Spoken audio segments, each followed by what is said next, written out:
Hey, I'm Alex. Today we're kit bashing Necron Overlord Destroyer. We're not using a 2001 miniature with a bit of fine cast. We're going to build our own. So we're using the recent Heavy Destroyer kit, some spare bits from the Kill Team, and then the Necron Overlord and some Warriors. The Kill Team Necron set, by the way. So I'm just using bits and bobs. So here I just made the base to get an idea of where the miniature was going to be. I want to have a bit of something going on to tell the story, and then I've got the thick original Heavy Destroyer body part there. Most of the kit bash is going to be from the torso. So I do a lot of dry fitting in this build. By dry fitting, it's putting parts together before gluing them to get an idea. So I'm using an Overlord head there on the neck and socket, and then I figured out I'm going to have to cut and trim it down a bit to make the head fit. And then also what I do from the Kill Team set, I use some of the arms to get an idea of the positioning of where I want the arms to be to hold the staff. But then I actually end up using the Heavy Destroyer arms, and then I cut the hands off to attach the spear from the Overlord mini. So that's what I'm doing. And as I said, always just kind of dry fit. Use some blue tack or whatever to get an idea before you commit to using plastic glue or super glue or pinning if it's like a fragile part.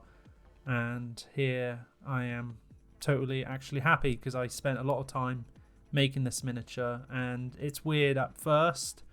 It was kind of getting an idea and it all just slowly started to come together. It's like painting. It looks bad, but then you get to a point where it all starts to come together. And here for me, this was a big point where I felt like once I got the position of the arm and the spear sorted, I was able to start adding some accessories. So I was adding some bling from the Overlord body. I actually added some scarabs to make it look like the scarabs are helping to repair the Overlord. And then I also added the back armor to really bulk him up, because at first he's looking a bit skinny, but then that big back armor really made him chunky and it worked. And then I actually cut some spare bits from some warriors, like some cables, and I shoved it under the neck socket to make it look like the scarabs were repairing him, and it just looked kind of cool. So there's like a picture of him before I prime it. While I'm here, thank you to the people on screen. Your support is appreciated. I do free blogs and all that. You can always check out in the links. And here's the miniature, primed. Sorry I couldn't get it painted. I'm a busy boy, but hopefully the primed miniature gives you an ideal representation of how it turned out. I really liked building this miniature. I've been enjoying kit bashing Necrons. I've done a few in the past. I'll put a link up there to Catan I've recently made using a Nighthaunt kit. It was good fun. But any excuse to add miniatures to my slowly growing Necron force and practicing to get better at kit bashing, because I'm no expert and every opportunity is a new one to improve. I just wanted to say finally, thank you so much for watching this video.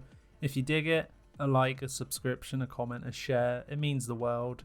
And just thank you again for checking out my video. Hopefully I'll see you in another one. All the best.